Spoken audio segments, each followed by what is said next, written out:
Hello, podcast people. It's the spring of 2023, and you have found yourself tuned into the Rocker Dog Podcast, which is the only show that talks to musicians about their dogs and the wonderful impact these creatures bring upon us.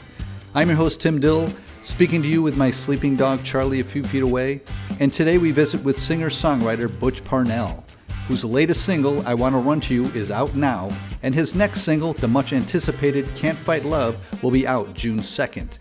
And these are his multi-named rocker dogs.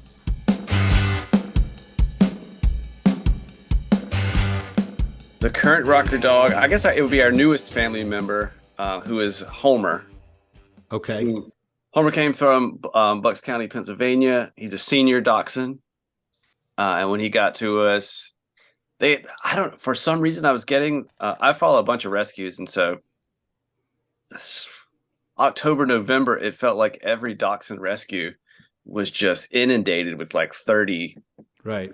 They needed homes like quickly. And was it one of these instances where they busted a puppy mill and rescued? They were 50? all coming from different rescues, and they weren't all kind of located in the same spot. But I has to be. I couldn't figure out how there would have been like 50 dachshunds in such a short period of time. But right. Homer was one of those, and my wife and I have like fostered dogs forever, and we have another smaller dachshund named Lucy who she kind of is the boss of everything. So she's going to be very upset that I've named Homer the rocker dog of the show. And so we didn't know how she because she came from a hoarding situation and had some issues with other dogs. We've been with her for a couple of years, and it took her a little bit of time to open up, and we were starting to see if she would work well with other dogs. And then that's when we're trying with a foster situation with Homer to make sure that they would get along. And he warmed up. Like it's kind of amazing how resilient dogs are in that way of like, he's probably been through a pretty heavy ordeal, at least in the past week. Like even in transport from wherever you were, the first evening he's home, he's like cuddling on the couch and like he's at ease. And the transition was pretty quickly there, but he didn't really kind of come out of his shell until about like a week or so ago. We started to notice he was like seemed happier. He's wagging his tail a lot more, kind of coming and going on his own. He doesn't need to be around us the entire amount of time. And that would literally kind of coincide with the rescue. They have a program for like senior dogs that they know aren't going to be able to be adopted out. So he's going to stay with us while the rescue kind of helps fund any of his like medical needs, because he does have seizures and he is an older dog and he has terrible teeth, as most dachshunds do. But yeah, that's kind of how he landed here. And he's a great little guy. That's good to know. I think for people, I hope people understand fostering, can mean a lot of things. There's a lot of flexibility. Sure. Cost wise, a lot of times you're not on the hook for the costs. Yeah.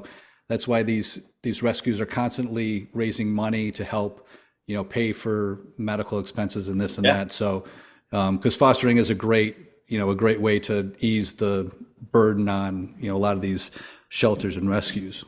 Yeah. The lady that was running, I'm part of a larger team, but like the rescue is kind of running out of her house. And like when we went in, the intake was being done in like her living room. And it was like, they had volunteers, but it's like, there's like 30 dogs in her apartment, which for a short amount of time, anyone can be like, this is amazing. There's 30 dogs here. We can go play with them. But it's like, I'm sure it's just relentless. And so just having the foster program of like kind of vetting people, making sure that they're like not, they're going to be good for the animals and stuff like that. So yeah, we started doing it and it's good for them. And then we immediately get attached to them. And then it just seems like the minute we were about to like, maybe we should adopt this dog.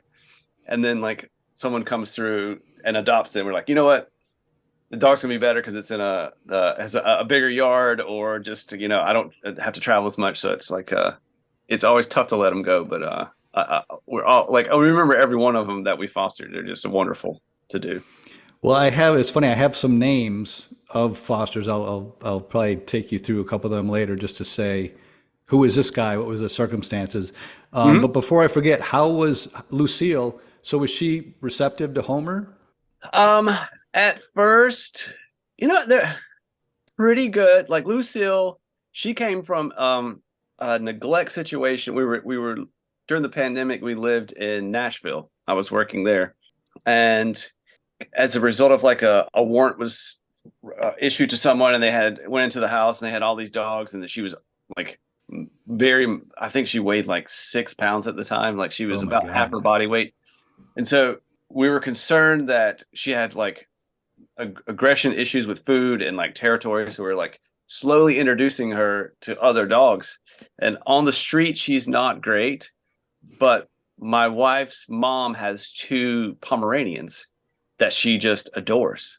And so we're like, okay, so it's not all dogs. So probably introducing her, it might work. And so that's kind of how coming with Homer. And at first, there wasn't really any issues. Like we brought them outside to make sure that they met each other beforehand, and like slowly introduced them, and like at first allow them to be in the same room together while we were there. And if we weren't there, we just put up a little gate in between them so they could see each other and be in each other's presence without fear of either one stealing each other's food or stuff like that.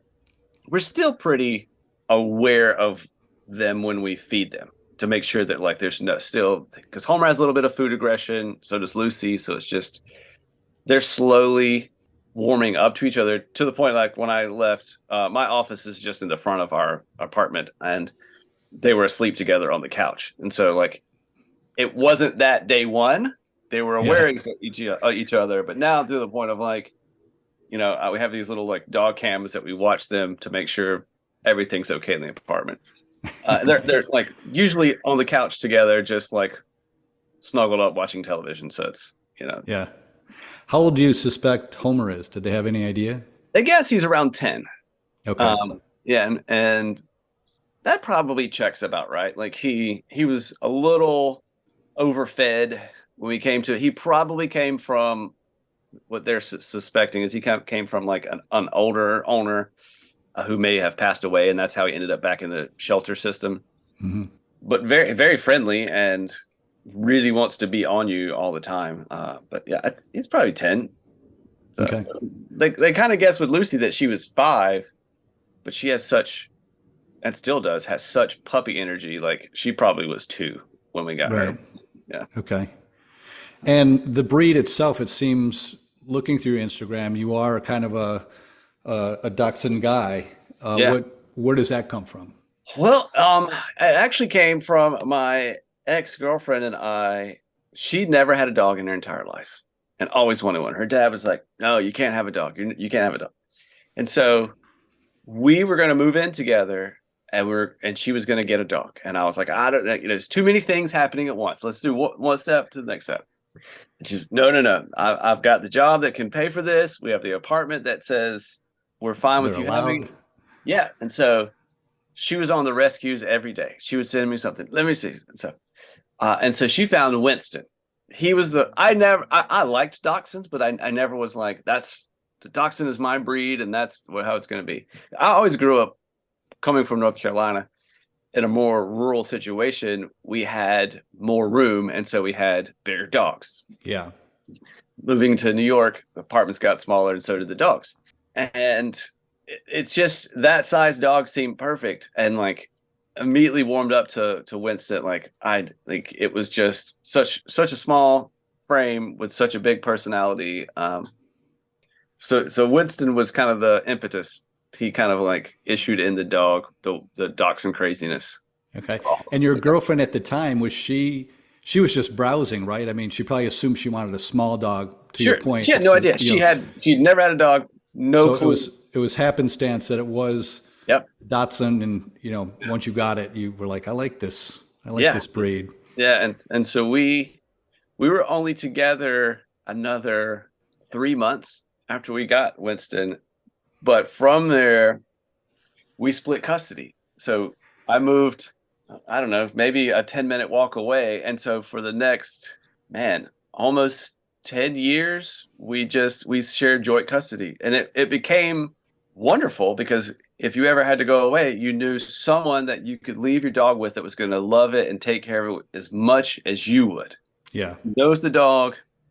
And so and a lot of ways it kept our relationship open. So, a lot of times it's like the relationship ends and something didn't go well, you just cut it off and you move on. Well, it kind of forced us to continue a conversation for the good of the child. And yeah, like even when we moved to Nashville, like two days before the pandemic decided to like shut everything down, like, and it was just like, we have to tell everyone we'd already planned this. We were doing this, so we were going there to try something new. And we were splitting custody every 3 months at that point. So I would drive back to New York, pick up Winston, drive back to Nashville, and then kind of go back and forth. Yeah. How long a trip is that? It's about 14 hours. I was going to say that. I'm Yeah, pretty sure that's over 10. I don't drive. I'm a very much grandmother style driver as it is. I like to take a lot of breaks, and if anything interesting on the side of the road, I will stop for it. But yeah, we did that. Unfortunately, Winston passed away almost 2 years ago, and we were still coming back and forth for like almost two years that we had been in Nashville, 18 months or so. Okay. Wow, that's great. I mean, that's great that you stuck with it even with the distance. Yeah. I was very curious. I did see Winston pop up. Again, I get information from Instagram. It's all pictures, and just you try to construct a timeline, but it's like Winston's there and then he's there no more. And I think there is one post where it must be your girlfriend had responded to something that made me assume that, oh, this might be a girlfriend/friend's dog. Yeah. So okay, it's all coming together for me now. Yeah. Also, there's Stanley. Now, who is Stanley? Feels to me like he might be the king of your memory. I'm assuming has he passed? He is. Winston is Stanley, and it's the thing I have is every one of our dogs has about 30 names. Okay. And it's like reading a Russian lit novel. So if you're not jotting them all down and figuring out who is who, these 4 names are just this one character. So Winston was the name the rescue gave him, and everyone referred to him as Winston. And then he got the nickname Worm because, he's just a little it's little tiny little bodies squirming around. And then my ex-girlfriend was texting me he also grew the name Potato, which I think all dogs kind of get the nickname Potato. That Winston needed a bath, and he was being a stinky potato. Right. And autocorrect changed it to Stanley Potato. And so from then on, he got nicknamed Stanley Potato, which is his comic book character, who he is a crime fighter, kind of very much a private eye detective, does every case for $20, cash only. Okay. And so that's kind of where Stanley kind of created his alter ego and his side hustle. Okay. It makes perfect sense now. And I wish I could, the listeners out there are probably going to be very confused, but, I went to your site, your Instagram, poured through it, looked at all the dog pictures and all the captions. And at one point I was thinking, are they the same dog? And I think I was going to actually go compare the faces, but I never got around to it. So I was like, maybe it's the same dog. Yeah. So, okay. Makes perfect sense. And he must have lived to about 12 or 13 years. When we first got him, the rescue estimated he was between 3 and 8. And I was like, wow, what a window.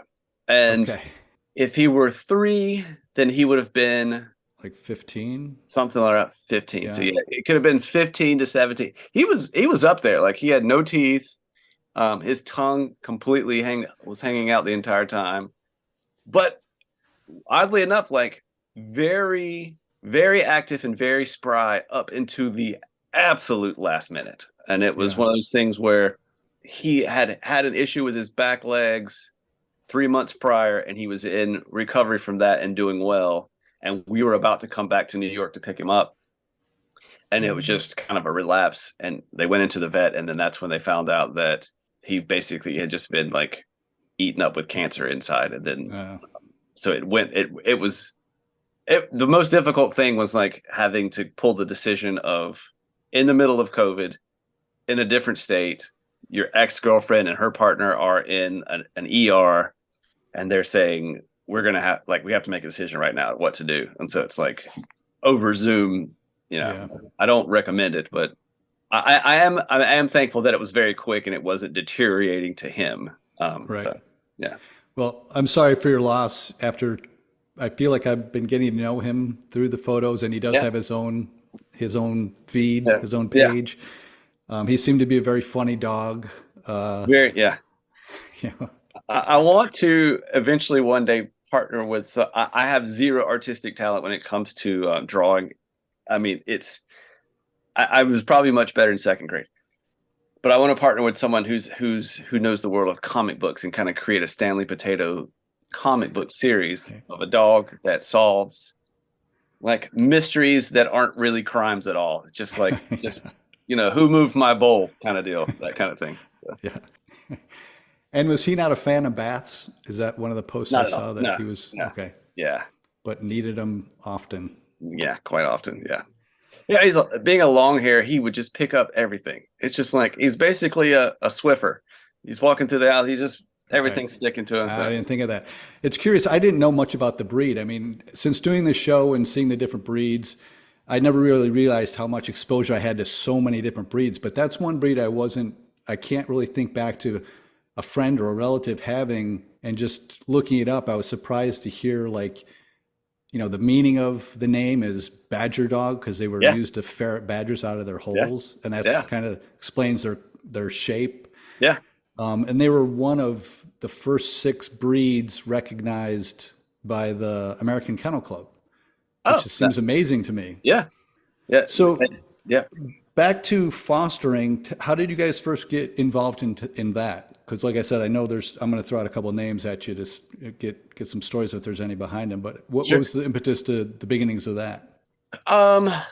My wife and I, she had a dog when we got together and met, and she was in a very similar situation where she was splitting custody with her dog, with her ex, about the same amount of time frame. I think they lived about the same distance apart too, maybe even a little closer.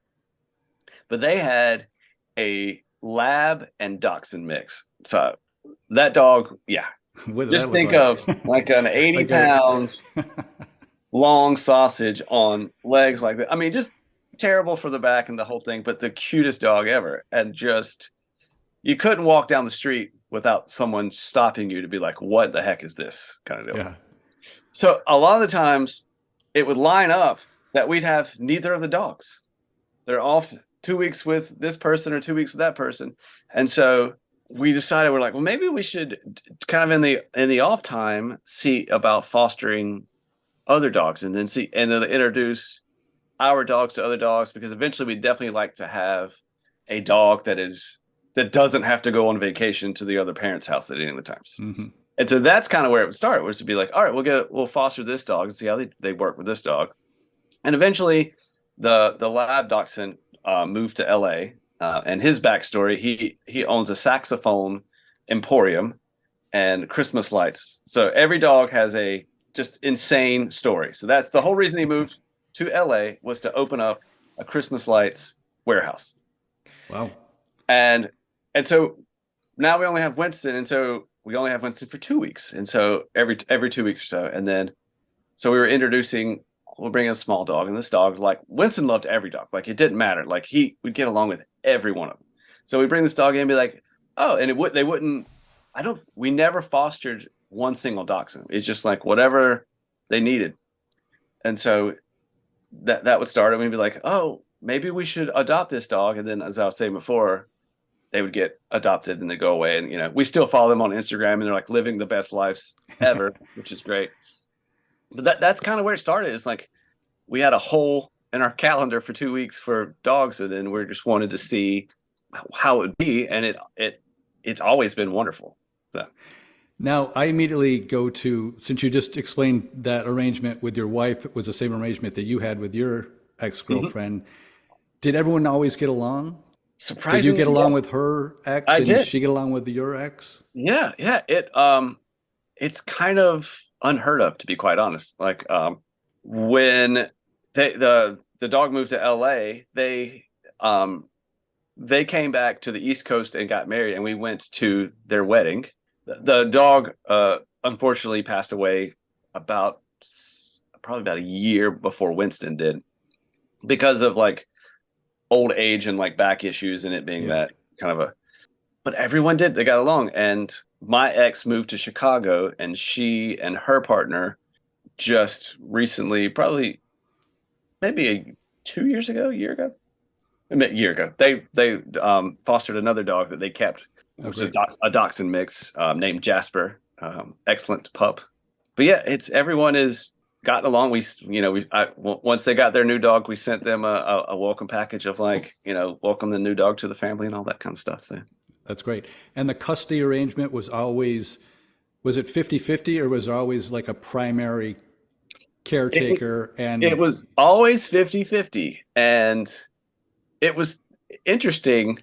And I think it only worked out this way because when we first got Winston, she had never had a dog before, so had zero experience and needed someone, because she worked in the city and I worked from home.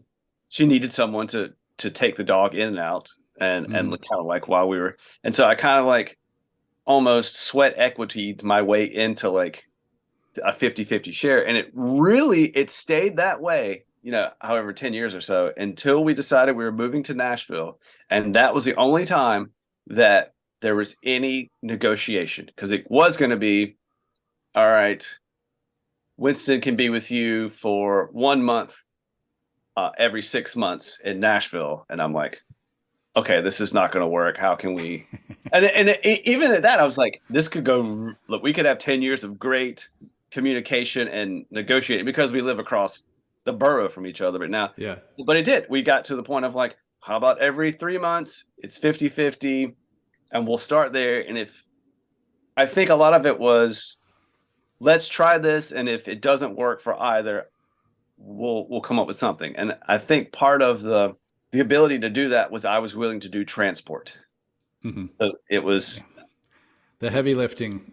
yeah, And what about in your wife's case? Her ex moved across the country, so yeah, you can't really have that, yeah, that same arrangement. So yeah. same type of thing. You guys kind of had to negotiate who's going to That one, kind of I take left it. that to their negotiation. That was Okay, a contract they had drawn up before we had gotten together. By the time we like, they were doing the 50-50, and then I think it was a little semantic of like, when they first got it, they referred to it as his dog. right. And I think that's where it stayed. And so they if they would have lived any closer, I bet we would have figured out a negotiation of a little bit of back and forth. But as it was, Yeah.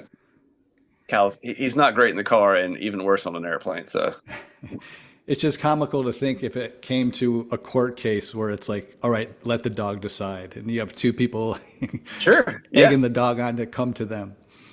yeah, that would be funny. I'd watch that show. So before we wrap it up, I teased throwing some of the dogs out at you. Let's just go through a couple if they have any stories. There's one I couldn't find a name, but he was called the Big Dog in your post. Okay, the big dog is the lab dachshund mix that moved to LA. Yeah, Okay, good to know. Good to know. Good to put yeah, a face to the yeah. experience. Jacko, was that it? Jacko is our roommate Tony's dog from a few years back. Our roommate from a few years back, his dog, who was just a wonderful, wonderful dog. And he and Winston were like, they were best friends. They were great at couch sleeping together, like just the entire time. That's great. Yeah. Medium, which I think's kind of recent, isn't it? Medium is Jacko. Okay. And All right. we're back to our Russian lit thing. Okay. Yeah. So I've got 10 names and it's going to boil down to like 3 dogs total. Yeah. So Yeah. the last one was, and this was just a hashtag, but Emo Ezra. Okay. Emo Ezra is the lab dog. So that Okay. He's moved to LA. okay, Yeah. great. So in Okay. all their let's see, of the dogs that have been in New York that probably made the Instagram reel were Emo Ezra, who is Big Dog, who is Ezra, who owns the saxophone solo and Christmas lights thing. Medium, who is Jacko from Houston, Texas. And then there's Winston, Stanley, Worm, Stanley K. Potato, attorney at law, Dog and detective. then dog detective. And then Homer, he's just receptive to everything. He needs more names. And then Lucy is Lucille Bluth the third. Lucy Snooze, because that's all she ever does is take naps. So it's like 50, yeah, it really is like it's hard to keep track of. Yeah. It is. I'll give you that. Yeah. All right, let's wind down the show with the Zoomies. The Zoomies are the last 5 quick questions. And I guess we will talk about Lucille and Homer, since those are the two. I'm sorry, is that right? Yeah, Lucille and Homer are the two that are still with you. Okay. Yeah. Yeah. So, question number 1: do you kiss either of them on the mouth? On the mouth, no. Okay. On the snout? They might get it on the head, top of the head. Yeah. Okay, so you're playing it safe. Yeah. Homer's mouth is not until he's had some work done. Yeah. Okay, question 2: have either of them licked anyone? I say licked anyone famous, but given your line of work, a fellow musician, a well-known musician, an opening act, whatever it may be. No, just my wife. That's the most famous person. Yeah. That's yeah. They're very much homebodies, and we don't really have a lot. We're not the entertaining people indoors to our home. We like to go out, and so only our closest friends come to our apartment. So if any of those one day become super famous, then they will have done so in advance. Yeah. Okay, we'll circle back on that one. I know Stanley was a big Cubs fan. I don't know if that's gone down to Lucille and Homer, but this question number 3 is: what would Lucille and Homer's walk up to the plate music be? Ooh, man, she would want just sound bites from Arrested Development to be played, of Lucille 3. Okay. And Homer strikes me as the kind of guy, he's going to want some Cuban dance music. He really wants to he's going to strike out. He wants to shimmy up to the plate. He's going to shimmy up to the plate, take as long as he can, and then he'll keep that music going as he walks away. Okay, question 4 is: do you have a dog voice? Do you speak to your dogs in a dog voice, or do you give the dogs a voice as if it's theirs? The dogs definitely have the voice as if it's theirs. Yeah. And what kind of voice? If you can't share it, I don't mean to humiliate anybody, but if you can't share it, can you describe it? It is an almost sinister, comedic kind of thing. They're think of it. They're basically Boris and Natasha. That's basically how they come down. Yeah. That's a good way to separate the two. Yeah. Okay, and last but not least, is there a dog organization of any kind? It could be a rescue. It could be your dog walker, your dog groomer. Anybody you want to give a shout out to for just doing right by our dogs? Yeah, there's a rescue called Strong Paws, and I think they're currently being based in Greensboro, North Carolina. They were originally in, if I'm not mistaken, on Long Island, and then in Brooklyn or Queens at some point. The lady that started that organization has since moved to Greensboro, so I think they have kind of multiple locations going. Okay, and I would say they're excellent because they're definitely rescuing a lot of dogs, a lot of pit bulls and larger dogs that are a lot of times branded incorrectly and mislabeled, and yep, we hear that all the time. And we have a lot of friends who have pit bulls they are 10 times sweeter than these two little dachshunds in the other room that will bite your face off if you just give them the chance. All right, well, on to better and brighter things. What does the spring and summer bring you career-wise? What do you have to look forward to? I am in the course of releasing a series of songs, some of which are going to be brought together into an album. This spring, I will be releasing a bunch of songs, but one in particular that I'm very, very excited about. And it's kind of I like to think of it as my Bohemian Rhapsody, Mr. Holland's Opus 2, or anything. And it's I have a history of writing very heartfelt, I would say, and like honest songs. And I've always wanted to write this song about being a dreamer and allowing yourself to follow your own path. And this one song, I think it's one of these songs that, like, if this was the last song I ever wrote and I had to stop, I would be very happy leaving on this note. Okay. I will definitely write some terrible songs on the backside of it, so there's no point in that. But so I'm excited about that, in addition to some getting back out into warmer weather and playing some shows. Excellent. Well, Butch, thank you for taking the time and filling me in on what I thought was a dozen dogs, which is really 4. But I'm glad we got to talk and straighten it out. And I love the theme of this particular episode, which is kind of the divorce. I know these weren't divorces, but these breakups and the custody battles between.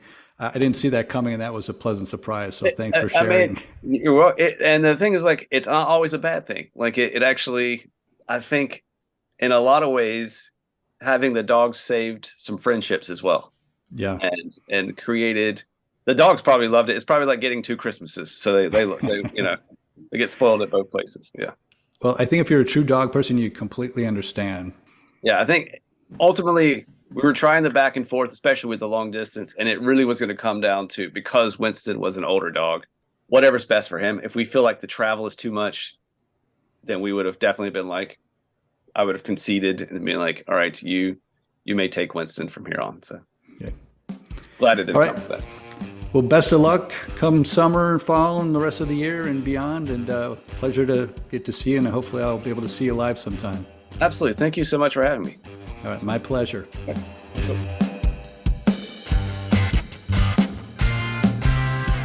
All right. Many thanks to singer-songwriter Butch Parnell, whose latest single, I Want to Run to You, is out now, with another single, Can't Fight Love, coming out next month.